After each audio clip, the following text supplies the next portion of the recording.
Bismillahir Rahmanir Rahim. Alhamdulillahi Rabbil Alamin. Waliy Salihin. Wala udwana illa ala dhalimin. Wa sallallahu wa sallim wa barik ala nabiyyina Muhammad wa alihi wa sahbihi wa sallama tasliman kathira. Serviteur d'Allah, toutes les louanges reviennent de droit à Allah subhanahu wa ta'ala. Nous le prions et nous prions son noble prophète Muhammad sallallahu alayhi wa sallam. Nous demandons à Allah subhanahu wa ta'ala, exalté soit-il, de nous compter parmi ses bons serviteurs. Chers frères de sang l'islam, on revient encore une fois sur notre série, en tout cas de cours sur ce livre qui est Al-Akhdari. Lors de notre dernier épisode, on avait échangé et nous avions donné en tout cas rendez-vous à cet épisode-là où on allait commencer véritablement le contenu du livre d'Al-Akhdari qui a été rédigé par Abdurrahman Al-Akhdari. Le cheikh a commencé en disant Bismillahir Rahmanir Rahim. Wa sallallahu ala sayyidina Muhammadin wa alihi wa sahbihi wa sallam. Alhamdulillahi Rabbil Alamin. Wassalatu wassalamu ala sayyidina Muhammadin khatamin nabiyyina wa imamil mursalin. Awwalu ma yajibu ala al-mukallafi tasihhu imanihi. Le cheikh a commencé par Bismillahir Rahmanir Rahim, ou bien le livre a été débuté par Bismillahir Rahmanir Rahim, qui veut dire tout simplement que au nom d'Allah, le tout miséricordieux, mais aussi le très miséricordieux. Et tout dire de l'islam doit être débuté, en tout cas par cette formule-là, qui est un Coran, ou bien quelque chose, une partie du Coran, car Allah subhanahu wa ta'ala l'a dit dans le Coran, Innahu min Sulaiman, Innahu bismillahir rahmanir rahim. Mais aussi le prophète sallallahu alayhi wa sallam, dans toutes les sourates qui lui ont été descendues, donc toutes les sourates comportent Bismillahir Rahmanir Rahim au début, sauf Surat At-Tawbah. Mais aussi le prophète sallallahu alayhi wa sallam, dans toutes ces lettres qu'il avait à envoyer chez les autres, en tout cas chefs de tribu, d'habitude il le commençait tout le temps par Bismillahir Rahmanir Rahim min Muhammadin Rasulillah ila Qaysara masalan azizir Rum. Donc le prophète sallallahu alayhi wa sallam avait l'habitude de commencer par Bismillahir Rahmanir Rahim. Et comme le Coran aussi a été débuté toutes les sourates par Bismillahir Rahmanir Rahim, c'est aussi une grande sunna de débuter toute action, toute parole que tu fais, tu dis, de le commencer en tout cas par Bismillahir Rahmanir Rahim. C'est pour cela que le cheikh aussi a commencé Bismillahir Rahmanir Rahim. Il y a un hadith qui est en tout cas dit dans ce sens-là et sur lequel beaucoup de savants aussi ont contredit, en tout cas, se sont en tout cas opposés sur sa véracité. C'est kullu amrin zibalin la yubda bi bismillah fa huwa aqta' fa huwa abtar fi riwaya. Donc c'est un hadith en tout cas qui fait polémique et où le prophète alayhi salatu wasallam dit toute chose qui ne commence pas par Bismillahir Rahmanir Rahim n'aura pas de suite.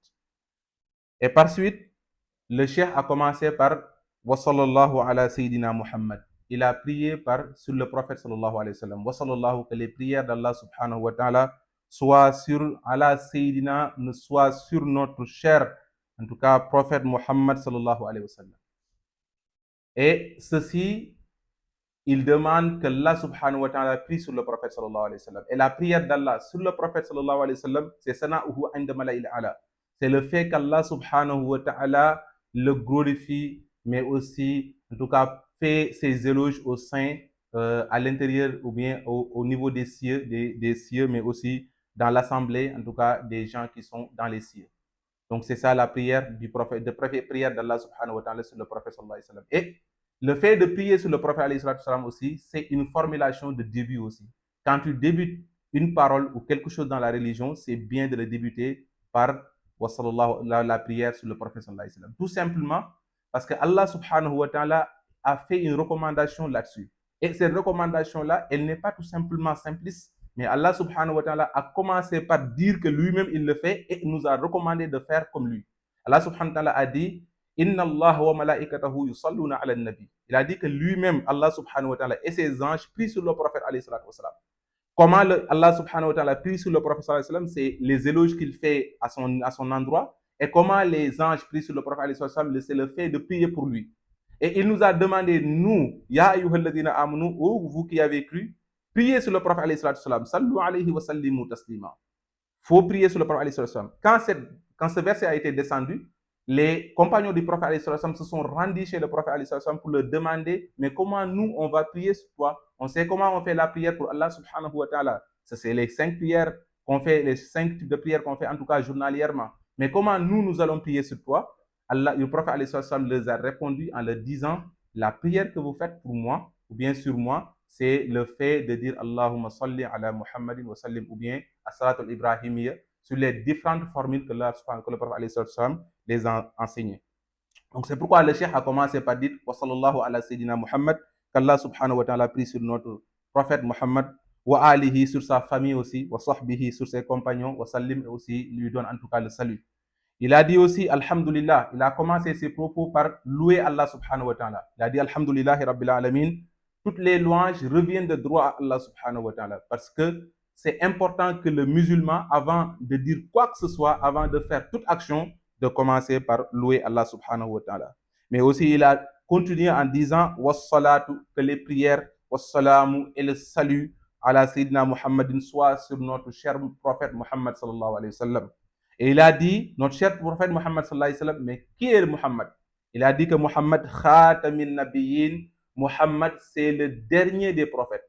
Ça, il confirme tout simplement les propos d'Allah subhanahu wa ta'ala dans la sourate Al-Ahzab. Allah subhanahu wa ta'ala a dit Ma kana Muhammadun aba ahadim min rijalikum walakin Rasulullah wa khatamin nabiyyin.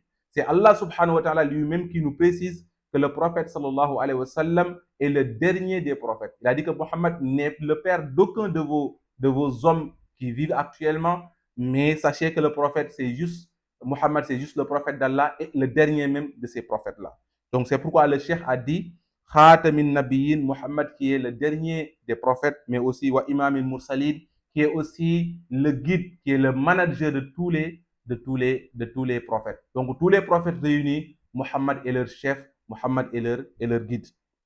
Donc il a commencé ces propos-là par ses propos en guise d'introduction et a donné une règle générale, donc sur laquelle on va en tout cas arrêter notre cours d'aujourd'hui. Il a dit awwalu ma yajibu ala al-mukallafi tasihhu imanihi. La première obligation d'un musulman, la première recommandation que le musulman doit s'efforcer en tout cas de mettre en pratique, de connaître, c'est le fait d'avoir une croyance qui est vraiment saine. C'est le fait de vraiment embellir, le fait de vraiment rendre ta croyance vraiment très saine. Et pour cela, on va y revenir parce que la question qui va se poser, c'est que le cheikh, dans ce livre-là, il nous enseigne le fiqh, la jurisprudence islamique. Et pourtant, en guise d'introduction, au lieu de nous parler de la jurisprudence, il nous dit que la première chose à connaître, la première chose à mettre en pratique, c'est le fait de rendre saine ta croyance. Donc, on va y revenir en détail dans les autres épisodes si vous nous suivez, Inch'Allah, dans les prochains cours, dans notre chaîne YouTube Al-Umm Sulayman TV. Inch'Allah, nous allons revenir sur le pourquoi le cheikh nous a dit que la première chose à comprendre et à faire, à mettre en pratique, c'est la croyance. Et aussi, qu'est-ce qui sera la suite, en tout cas, de ces propos-là. Inch'Allah, nous allons revenir dans les prochains épisodes. Nous prions Allah subhanahu wa ta'ala de nous accorder le salut et de nous compter parmi ses bons serviteurs. Wa sallallahu wa sallam ala nabina Muhammad wa alihi wa sallam. Assalamu alaikum wa rahmatullah.